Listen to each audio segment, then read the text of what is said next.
Bonjour les petits loups, vos hormones sont en folie et vos cheveux tombent?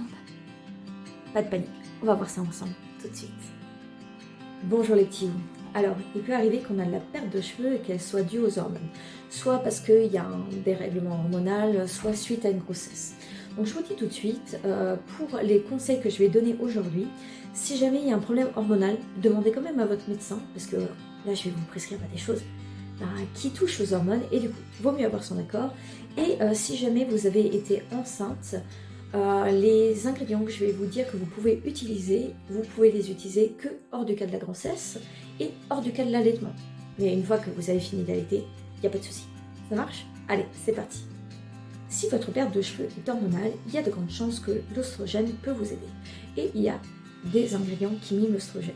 Donc ça peut être le cas par exemple par rapport à après une grossesse, ça peut être le cas par rapport aussi à la ménopause qui arrive et qui fait qu'on a plus de perte de cheveux.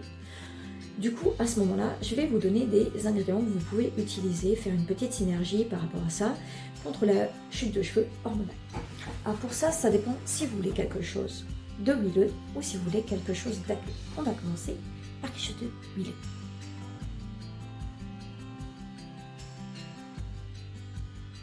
Et option, vous voulez faire quelque chose type bain d'huile. Moi, ce que je vous propose, c'est d'acheter 100 ml d'huile végétale de fenugrec. La fenugrec, elle est pro-pousse, elle est anti-chute et elle mime un peu l'oestrogène. C'est pour ça qu'elle nous intéresse.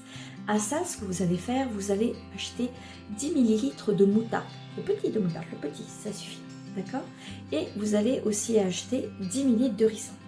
Et on va mélanger les trois ensemble, la fenugrec, le moutarde et le ricin. Et à ça, vous allez ajouter un peu d'huile essentielle. Alors, je vous propose 3 huiles essentielles différentes. Vous pouvez prendre celle que vous préférez ou que vous avez à la maison. Alors, vous pouvez prendre soit de la sauge, soit du palmarosa, soit du patchouli. Pourquoi une des trois? Parce qu'elle mime l'oestrogène et ici, c'est ce qui nous intéresse. Du coup, pour cette préparation, alors, si vous voulez tout mettre dans votre flacon de 100 ml de fenugrec, vous pouvez utiliser le fenugrec un peu tout seul et ajouter le ricin et la moutarde par la suite, petit à petit. D'accord? Pas besoin d'un autre flacon. Et maintenant, pour les huiles essentielles, pour 100 ml, ce que vous allez faire, vous allez mettre 70 gouttes, soit de sauge clarée, soit de patchouli, soit de palmarosa. D'accord? Si vous avez une tendance aux pellicules, choisissez plutôt palmarosa ou patchouli. D'accord? Et sinon, si vous avez vous en avez pas, vous pouvez rester sur la sauge. Vous faites votre petit mélange, donc 70 gouttes d'huile essentielle, le fenugrec, la moutarde et le ricin ensemble. Et ce que vous allez faire, vous allez faire des frictions. Vous allez passer comme ça, vous allez faire des frictions bien au niveau des crânes. On va laisser, j'ai envie de dire, entre une demi-heure et plusieurs heures. Si vous voulez passer la journée ou la nuit avec, il n'y a pas de souci. Et le lendemain, du coup, vous lavez les cheveux. Vous pouvez en mettre sur les longueurs, même si c'est pas là que ça se passe, hein, vu que c'est un anti-chute. Vous mettrez plutôt au niveau des racines. Mais si vous voulez nourrir vos longueurs, il n'y a pas de problème. Maintenant, on passe à la seconde phase, c'est si vous voulez quelque chose de pas grave.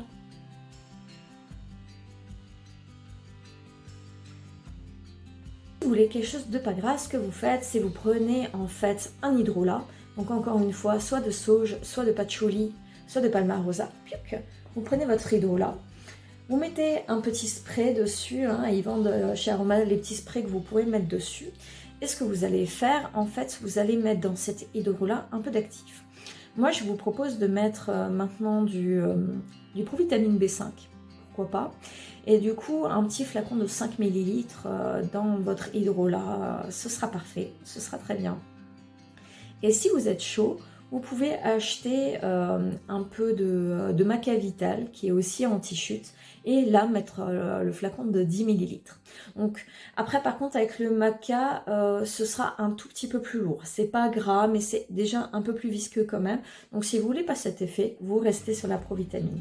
Et là du coup vous pourrez sprayer tous les jours, par contre il faut vraiment sprayer aux racines, hein. Faut pas que ce soit juste au-dessus parce que sinon ça ne servira à rien. Et encore une fois vous faites des petites frictions. Le massage du cuir chevelu c'est très important, ça active ce qui est circulation sanguine, ça descend le stress, hein, ça c'est très important aussi, le stress. Et du coup, vous faites ce petit massage tranquillement. Vous pouvez le faire tous les jours, matin au soir, c'est pas fantastique, c'est évident et c'est pour vous.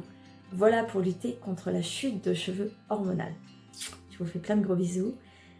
N'oubliez pas, J'ai écrit un livre qui s'appelle Tambouille sans embrouille, où je vous livre tous mes secrets. N'hésitez pas. Le lien est en description. Bye bye!